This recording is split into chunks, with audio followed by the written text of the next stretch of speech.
Have you heard of Battle Shapers? No? Well, it's awesome! Developed by Montreal-based studio Metric Empire, Battle Shapers released in early access on October 3rd, 2023, and recently released in its full version on December 4th, 2024. With its recent 1.0 launch, we need to shed light on this game big time, so let's get this started.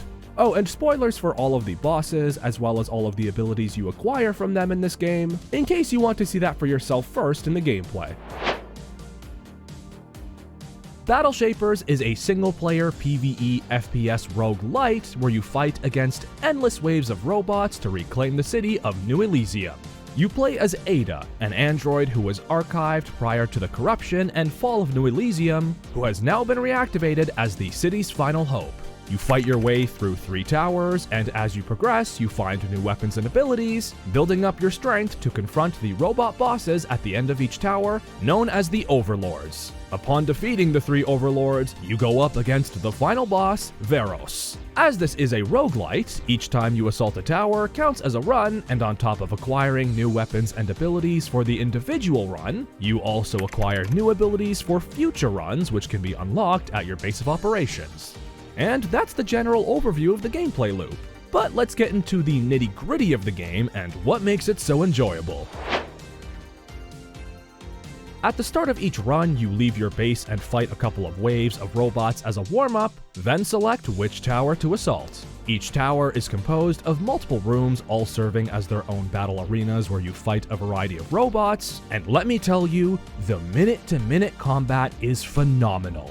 The variety of enemies forces you to constantly switch up your gameplay tactics. Some robots, like the Arbiter, buff others, making you strategize who you take down first. The enemy always spawns all around you, trying to flank you. There's ground boosters, giving you some well-needed elevation in a fight, combined with your dash ability that gives you a quick escape. Every single battle is adrenaline fueling and will leave you craving for more. Not every battle is a standard one either, with some rooms having special events such as lockdowns that throw stronger enemies at you and even a mini-boss. At the end of each fight, you acquire new guns ranging from pistols, assault rifles, and shotguns, each with their own combat modifiers. You also collect abilities such as the Pulse Grenade and the oh-so-flashy Plasma Blast. Yeah, I personally have a thing for pyro attacks. As all of these come with their own abilities, naturally there comes a wide variety of builds and strategies for the player to mess around with. My personal favorite was using the Plasma Blast, which again does pyro damage, with the Shock Rifle that had a Create an Explosion with 2 stacks of pyro damage modifier on it, absolutely torching every robot during my run. Next, you also find enhancers, boosts that upgrade honestly anything from shields to health increases, to even gaining temporary buffs to your offense and defense. And while these are primarily found throughout the world, there's also the Hux Emporium shop, which gives you a lifeline in buying a well-needed weapon, upgrade, or chunk of health using gold found in the world.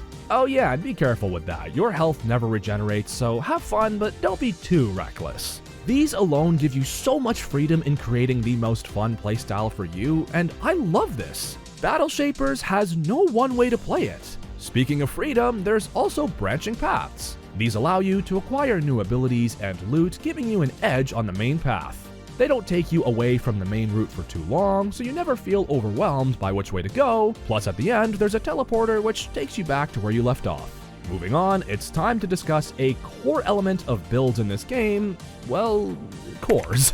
There's 2 types. There's secondary cores, which offer enhancements that grant the player bonuses, then primary cores, which give you a dedicated set of abilities for a run along with the enhancements available to pick up in a run.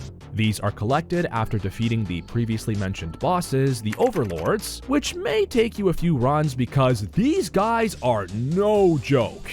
Once you do finally defeat one and get a taste of their abilities, damn, the game gets even more fun. Ada gets a completely new set of abilities which can encourage a more defensive or much more offensive approach depending on the core. A neat detail on these cores, which is very much inspired by the Mega Man series, is that their abilities reflect those of the Overlord you defeated. For example, the Strike Mantis focuses on melee slash and dash attacks, which are given to the player in the Strike core you pick up upon defeating Strike Mantis. It may sound like a lot, but it's actually straightforward in execution. Now, one last thing. The feeling of progression in this game is done incredibly well thanks to the Cypher Cloud, a terminal back at your base where you unlock new weapons and abilities, as well as upgrade your talents with aspects like shields and loot quality. These can be found as ciphers throughout the towers, so be on the lookout. And while you collect gold to purchase items for your run, you collect Terinium to buy upgrades at the Cypher Cloud between runs. This all means that although you probably are already itching to get back into the game, this makes sure you get into the next run stronger and just as excited, if not even more, as you were when you first got started. So, you absolutely want to give Battle Shapers a shot. Whether you're a fan of roguelites or a total novice to the genre, its fast-paced, exhilarating minute-to-minute combat is both engaging and easy to pick up that will keep you hooked. Combined with the great enemy design, the cheerful, catchy music, the gorgeous art style and environmental design, Battle Shapers will have you playing with a big smile on your face. Heck, they even threw in tad bits of lore in the world. Bite-sized lore, if you will. Metric Empire may be a new studio, but it's experienced developers who have worked on the likes of Prince of Persia, Assassin's Creed, and Battlefront 2, just to name a few, put their skills into crafting an amazing single-player experience. I spent far longer playing this game than I needed to for the sake of this video, and I know damn well I'll be playing much more soon. With that said, thanks for watching Have You Heard Of? This has been Bilal from Game Rant, and I hope you enjoyed. We'll see you next time.